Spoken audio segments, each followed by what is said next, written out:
मैं तुम्हारे साथ एक रात की शादी करूंगा। बंद करो अपनी ये बेहुदी बकवास। लगता है शक्तियों के साथ साथ तुम अपने होश भी खो चुके हो। शक्तियाँ खोने से पहले मैंने बहुत कुछ हासिल कर लिया था। तुम वो सब पहले ही खो चुके हो ध्रुव। लेकिन फिर भी बहुत कुछ हासिल कर लूंगा। जबान संभाल कर ध्रुव। जानते भी हो तुम किससे बात कर रहे हो। अच्छी तरह जानता हूँ। मैं मैसेडोनिया के उस हसीन दिलरुबा लारा से बात कर रहा हूँ जो अपनी शक्तियों के घमंड में पूरी तरह डूब चुकी है, जिसे अपने एकलव्य बनने पर बड़ा घमंड है। हाँ है मुझ में घमंड। आखिर मैंने कम उम्र में तुमसे ज्यादा शक्तियाँ पाली और अब मैं सबसे ज्यादा शक्तिशाली हूँ और तुम बुज़दिल के बुज़दिल ही निकले। लारा! यूं ध्रुव ने एक रात की शादी की बात करी लारा से। आप ये सब चंद मिनटों में फ्री में सुन सकते हैं। मैं तुमसे एक दिन की शादी करूंगा और शादी के दूसरे दिन जुबान ही। संभाल कर ध्रुव। तुम जानते नहीं हो कि तुम किससे बात कर रहे हो। मैं मैसेडोनिया के उस लारा से बात कर रहा हूँ जो अपने इस शक्तियों के घमंड में पूरी तरह डूब चुकी है। हाँ है मुझ में घमंड ध्रुव। आखिर मैंने कम उम्र में तुमसे ज्यादा शक्तियाँ पाली और आज मैं यहाँ पे सबसे ज्यादा शक्तिशाली हूँ और तुम बुज़दिल के बुज़दिल ही निकले। आज शौर्य दल के होने वाले लीडर ध्रुव का भरी सभा में उसकी होने वाली बीवी लारा ने अपमान किया। ध्रुव के पिता अरेंद्र ने लारा से अपना रुख बदलने को कहा। लारा, तुम मेरी बात सुनो। अगर तुम ऐसा करोगी तो सारे मैसेडोनिया के सामने हमारी इज्जत तो चली जाएगी। राजा अरेंद्र, तुम्हारे कमजोर बेटे की कमजोरी का कारण तुम भी हो और ये मत भूलो कि तुम्हारी वजह से ध्रुव की माँ के साथ क्या हुआ था। जैसे ही लारा ने ध्रुव की माँ का नाम भरी सभा में उछाला, गुस्से में आए ध्रुव ने अपने हाथों में अग्नि की ज्वाला को प्रकट कर लारा के ऊपर हमला किया। ये लड़का कमजोर का कमजोर ही रह गया। लगता है इसके साथ भी वही होने वाला है जो इसकी माँ के साथ हुआ था। लारा का बार बार ध्रुव की माँ का जिक्र उसे अंदर ही अंदर तोड़ रहा था। आखिर ऐसा क्या हुआ था ध्रुव की माँ के साथ। ध्रुव समझ चुका था कि लारा की एकलव्य रैंक की शक्तियों से अभी मुकाबला करना उचित नहीं होगा। इसलिए जाते जाते ध्रुव ने लारा को चुनौती देते हुए कहा, 3 साल बाद इसी शक्ति स्थान पर मैं तुम्हें हराकर बनूंगा एकलव्य। पर सबको पता था जो ध्रुव इतने साल में कुछ नहीं कर पाया, वो 3 साल में क्या ही करेगा।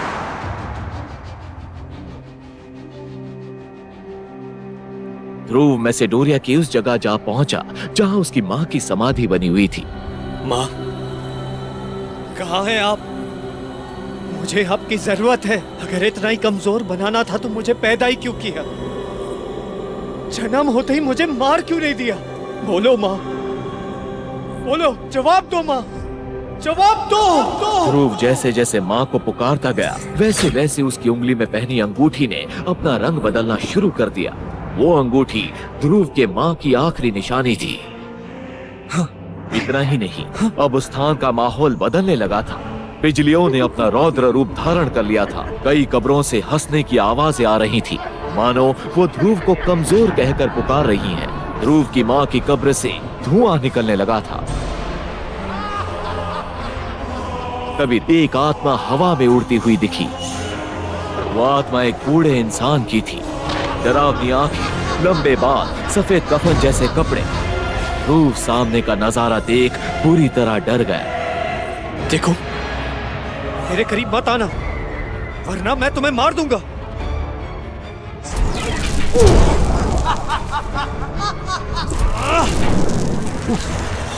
फिर आत्मा ने अपनी शक्तियों से ध्रुव को हवा में उठा दिया। मैं कहता हूँ छोड़ो मुझे, नीचे उतारो। तभी ध्रुव की नजर उस आत्मा के गले में लटके तावीज पर गई। तावीज? तावीज तो सबसे शक्तिशाली योद्धा की निशानी है। ये तुम्हारे पास कैसे आ गया? ये तावीज तुम्हारी माँ की वजह से मेरे पास आई। मेरा नाम विदुर है। मैं पिछले कई वर्षों से तुम्हारी संगुठी में रह रहा हूं। मैं जानता हूं तुम्हारी माँ की मौत का कारण, और मैं ये भी जानता हूं कि तुम्हें एकलव्य बनकर अपनी होने वाली बीवी लारा के साथ मुकाबला करना है। अगर तुम चाहो तो मैं तुम्हें मार्कस का सबसे शक्तिशाली योद्धा बना सकता हूं, पर उसके लिए तुम्हें मेरी 3 शर्तों का पालन करना होगा। ये बात सुनते ही ध्रुव ने बिना देर किए विदुर को हाँ कह दिया। मंजूर है।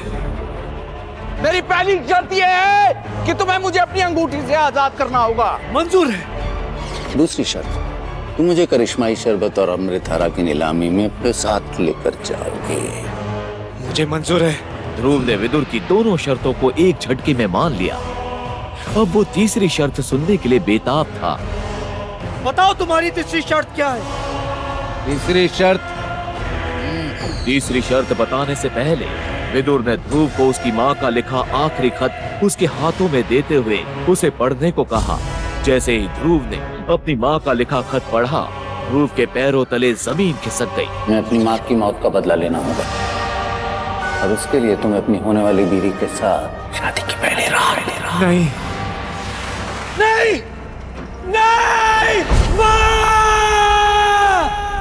जब उसकी आंख खुली तब उसने खुद को अपने कमरे में पाया।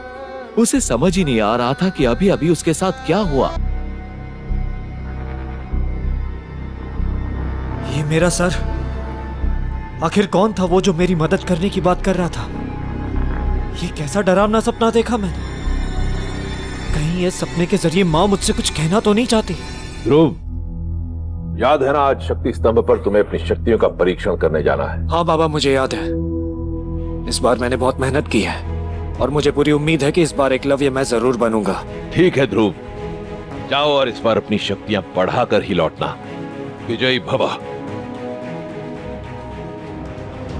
पृथ्वी से 22 करोड़ मील दूर बसे नीले ग्रह मार्कस पर लोगों के पास अलौकिक शक्तियां थी। इन अलौकिक शक्तियों को परखने के लिए हर साल एक परीक्षा होती थी, जिससे पता चल सके कि कौन शक्ति के किस स्तर पर है। 5वां स्तर। एक साल की कड़ी मेहनत के बाद आज शक्ति चक्र स्तंभ पर ध्रुव को अपनी ताकत परखनी थी। उसने खुद से मन ही मन कहा, इस बार मेरी शक्तियां जरूर 90 स्तर तक पहुंच जाएगी। आज के बाद कोई मुझे जीरो कहकर नहीं बुलाएगा।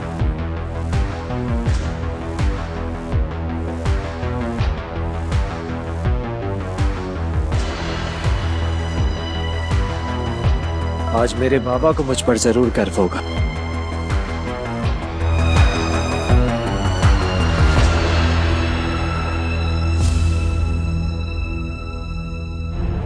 ध्रुव ने अपनी दाहिनी हथेली शक्ति चक्र स्तंभ पर रखने के लिए आगे बढ़ाई, लेकिन अगली घोषणा ने ध्रुव को अंदर तक तोड़ दिया।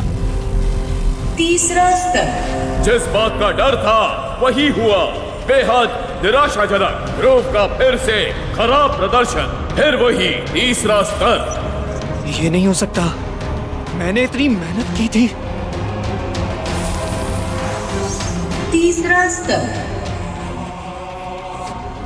अरे बार बार हाथ रखने से जवाब बदल नहीं जाएगा। अरे तू एक कचरा है, जीरो है।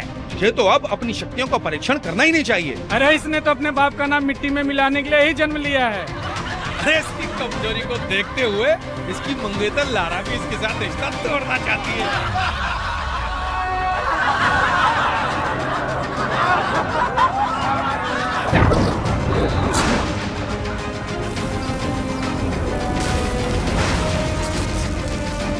क्या तुम सब भूल गए कि ध्रुव कौन है? ध्रुव के लिए भीड़ से लड़ने वाली ये लड़की ईरा थी, जो ध्रुव की बचपन की दोस्त थी। 9वां स्तर। ईरा 9वें स्तर पर थी और बेहद शक्तिशाली थी। कभी वो ध्रुव के साथ ही अभ्यास किया करती थी। उसके 9वें स्तर पर पहुंचना भी एक बड़ा राज था। ये वही लड़का है जो सिर्फ 15 साल की उम्र में ही 10वें स्तर पर पहुंच एकलव्य बना था, जो बहुत ही कम उम्र से ही अभ्यास कर रहा है। ऐसा मेसोडोरिया तो क्या पूरे मार्कस ग्रह के 10,000 साल के इतिहास में कोई नहीं कर पाए। और तुम सब उसका मजाक उड़ा रहे हो। याद रखना, एक बार फिर ध्रुव उसी स्तर पर पहुंचेगा तब तुम लोग पछताओगे। हीरा, जाने दो ना, गलती मेरी है। मैं ये कमजोर और असफल आदमी। ये कहते हुए ध्रुव मैदान से सिर झुकाकर निकला और सीधा अपनी माँ की समाधि पर पहुंच गया और उनसे बातें करने लगा। आखिर क्यों मुझे अब अकेले छोड़ के चली गई माँ? आखिर क्यों वो हर चीज मुझसे दूर चली जाती जिससे मैं सबसे ज्यादा प्यार करता हूँ? अब तो मेरी शक्तियाँ भी मुझसे दूर चली गई है। अगर मैं ऐसे अपने सितारों को खोता रहा तो बाबा की इज्जत मिट्टी में मिल जाएगी। जवाब दो माँ, जवाब दो।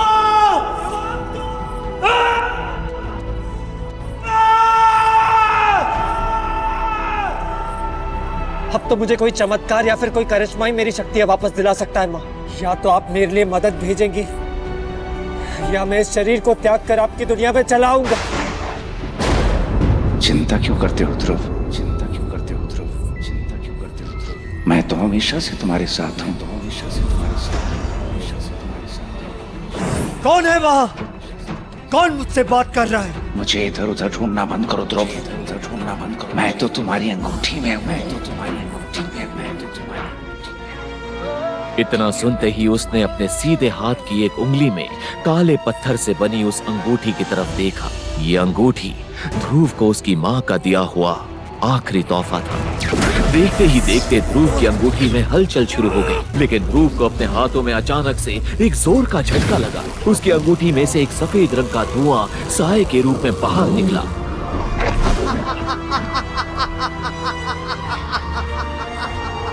कौन हो तुम? और तुम मेरे अंगूठी में क्या कर रहे थे?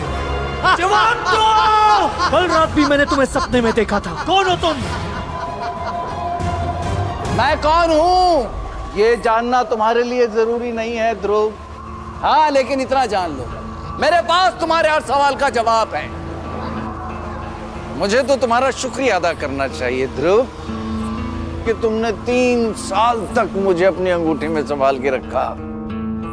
तो तुम पिछले 3 साल से मेरी अंगूठी में चिपकर बैठे हो। कहीं तुम्हारी वजह से मेरी शक्तियां कम तो नहीं हो रही है?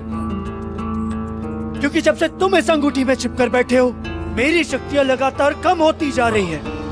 ध्रुव ने गुस्से में अपनी अंगूठी को निकाला और उसे दूर फेंक दिया।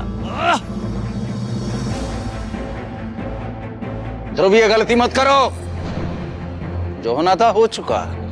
तुम नहीं जानते इस अंगूठी की अहमियत। तुम्हारा गुस्सा तुम्हें बहुत महंगा पड़ सकता है। ये तुम्हारी माँ की अंतिम निशानी है। क्या तुम इस निशानी को भी खो देना चाहते हो? इसका मतलब तुम मेरी माँ को जानते हो? हाँ, मैं तुम्हारी माँ को जानता हूँ। तो बताओ मुझे, उनकी मौत कैसे हुई? और सपने में जो तुमने मुझे चिट्ठी दी थी, उसमें लिखी सारी बातें सच थी? तुमने भले ही वो चिट्ठी सपने में पढ़ी, लेकिन उसमें लिखी सब बातें सच थी। तुम मेरी माँ को कैसे मिले? और उस चिट्ठी के पीछे की कहानी क्या है? अभी इन सब बातों को जानने का वक्त नहीं है ध्रुव। ये क्या बात हुई? अब बार बार जवाब देना टाल क्यों रहे हैं? अपनी माँ की मौत के बारे में जानने से ज्यादा जरूरी कुछ और है ध्रुव। क्या तुम नहीं चाहते कि लोग तुम्हारी फिर से इज्जत करें? क्या तुम नहीं चाहते कि तुम्हारी शक्ति का स्तर 3 से बढ़कर 9 सितारे तक पहुंच जाए? क्या तुम नहीं चाहते कि तुम इतने शक्तिशाली बनो कि तुम्हें फिर से एकलव्य कहा जाए? और सबसे बड़ी बात, 3 साल बाद तुम्हें अपने होने वाली मंगेतर लारा के साथ मुकाबला करना है, उसे हराना है। उसका नाम भी मत लो मेरे सामने। उसने सारे शहर, मेरे समाज और मेरे लोगों के सामने बाबा की इज्जत उछाली है और मुझे कमजोर समझ के रिश्ता भी तोड़ दिया। उसे एक दिन मैं उसकी सही जगह दिखा कर रहूंगा। तुम्हारे इस तरह गुस्सा करने से कुछ नहीं होने वाला ध्रुव। तो क्या करूं मैं? तुम वो करो जो मैं तुमसे कह रहा हूं।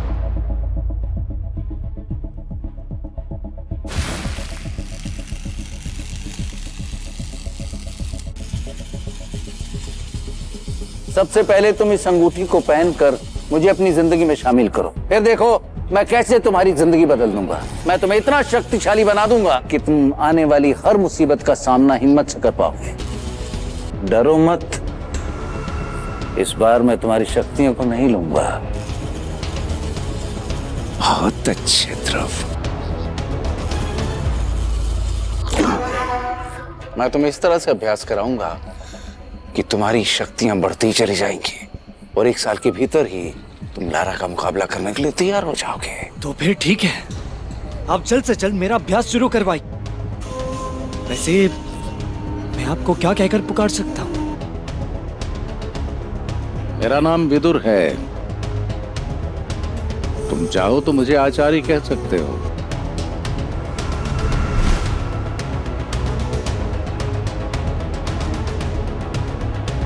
सबसे पहले मैं तुम्हें बेहद शक्तिशाली दवा बना कर दूंगा, जिसे अमृत धारा कहते हैं। उसे पीते ही तुम कठिन से कठिन अभ्यास के लिए तैयार हो जाओगे। तुम अभी अपने घर शौर्य महल चलो। माँ, मैं आपका सपना जरूर पूरा करूंगा। इस अंगूठी के जरिए मैं एकलव्य बनकर मैसेडोरिया का सुपर योद्धा बनूंगा।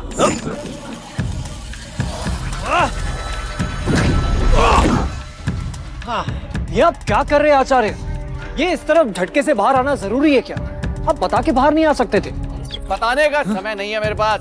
मुझे जल्द से जल्द तुम्हें जंग के लिए तैयार करना है। ये कहकर विदुर ने अपना हाथ हवा में लहराया।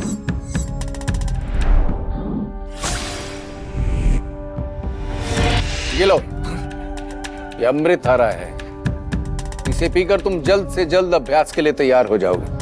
कहीं ये मुझसे कोई छल तो नहीं कर रहा? कैसे सचमुच माँ ने भेजा है?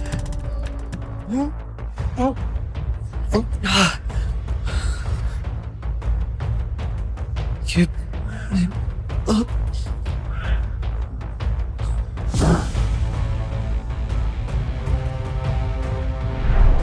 क्या सच में विदुर ध्रुव को एकलव्य बनाकर मैसेडोरिया का सुपर योद्धा बनाना चाहता है, या फिर उसके मन में कुछ ऐसा था जिससे मासूम ध्रुव अनजान है? अगली सुबह जब ध्रुव उठा तो उसने अपने अंदर एक अलग ही तरह की ऊर्जा महसूस की।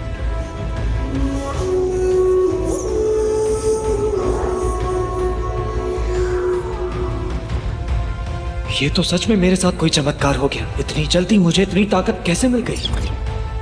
जल्दी से तैयार होकर पहाड़ी की ओर चलो, वहां कोई नहीं होगा। और आज से तुम्हारा अभ्यास शुरू। विदुर ध्रुव को जल्द से जल्द एकलव्य बनाने के लिए तैयार करने लगा। रोज ध्रुव कड़ी मेहनत करता रहा, लेकिन वो अपने प्रयास में असफल ही होता रहा। विदुर समझ चुका था कि उसे ध्रुव के साथ ऐसा कुछ करना होगा कि जल्द से जल्द उसकी शक्तियां उसे वापस मिल जाए। जब ध्रुव विदुर के साथ पहाड़ी पर पहुंचा, विदुर ने ध्रुव को एक जादुई खंभे से बांध दिया। थोड़ी ही देर में विदुर के हाथों में एक कांटों से भरा चाबुक था और उस चाबुक से लगातार ध्रुव के शरीर पर वार होने लगे। पर वो चाबुक तब तक ध्रुव के शरीर पर वार करता रहा जब तक कि वो बेहोश नहीं हो गया। थोड़ी देर बाद जब ध्रुव उठा तो विदुर ने उसे फिर से बोतल में रखी अमृत धारा पिलाई। ध्रुव को महसूस हुआ कि उसका शरीर अब पहले से ज्यादा शक्तिशाली हो गया है। यहाँ तक कि उसके शरीर पर चाबुक से हुए सारे छोटे निशान भी चले गए। ध्रुव अपने अंदर काफी ज्यादा ऊर्जा महसूस कर पा रहा था। आज के लिए इतना अभ्यास बहुत है, घर चलते हैं। ध्रुव वापस अपनी माँ की समाधि पर पहुंचा। आखिर आपने मेरी सुन ली माँ। विदुर के रूप में मेरे लिए मदद भेजी, लेकिन वो मुझसे ऐसी अभ्यास करवा रहे कि मुझे तो अब डर लगने लगा है कि इस अभ्यास के दौरान कहीं मैं मर ना जाऊं। लेकिन मुझे आप पर यकीन है, आप जो भी मेरे साथ करेंगी सब अच्छा ही करेंगी। तुम कभी नहीं बदल सकते। जीते जी तो अपनी माँ के पल्लू में छुपते थे, और अब उनके मरने के बाद भी उनको चैन से रहने नहीं दे रहे। कितना दुख होता होगा ना तुम्हारी माँ को कि उन्होंने कितने कमजोर और लाचार बेटे को जन्म दिया है। लारा के तानों को सुनकर ध्रुव गुस्से से भर गया। उसने लारा पर हमला करने के बारे में सोचा। ध्रुव, ऐसी गलती मत करो। तुम अभी लारा का सामना करने के लिए तैयार नहीं हो। ध्रुव को पीछे हटते देखकर लारा हंसने लगी। क्या हो गया ध्रुव? क्या तुम्हें डर लग रहा है कि अगर जोश में होश गवा बैठोगे तो कहीं बाद में पछताना ना पड़े?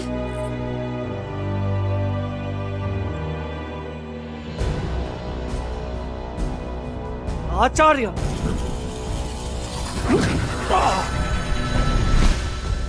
क्यों रोका आपने मुझे? अगर आज मेरी जान चली भी जाती तो भी मैं लारा को सबक सिखा कर ही रहता। ये गुस्सा करने का वक्त नहीं है ध्रुव।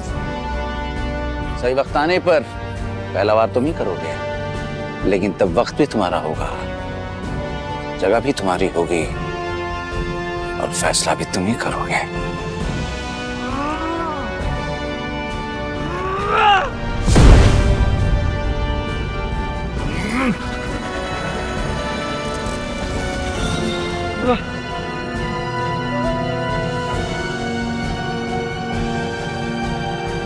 विदुर ने ध्रुव का अभ्यास जारी रखा।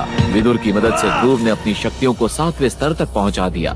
आगे बढ़ने के लिए उसे एक अलग तरह के अभ्यास की जरूरत थी, जिसके लिए ध्रुव को एक परीक्षा पास करनी थी। ध्रुव परीक्षा के मैदान में पहुंच गया। इस परीक्षा को युद्ध सेरेमनी के नाम से जाना जाता है। आज बाबा को उनका सम्मान मैं वापस दिलाऊंगा। मेरा ध्रुव एक सुपर योद्धा है। हे परमपिता, ध्रुव पर अपनी कृपा करना। जैसे ही ध्रुव ने अपना हाथ रखा, सब लोग हैरान रह गए। क्या आप जानते हैं कि इस शो को आप देख भी सकते हैं? डिस्क्रिप्शन में दी गई लिंक से डाउनलोड कीजिए पॉकेट टीवी ऐप और देखिए सुपर योद्धा के सारे एपिसोड्स।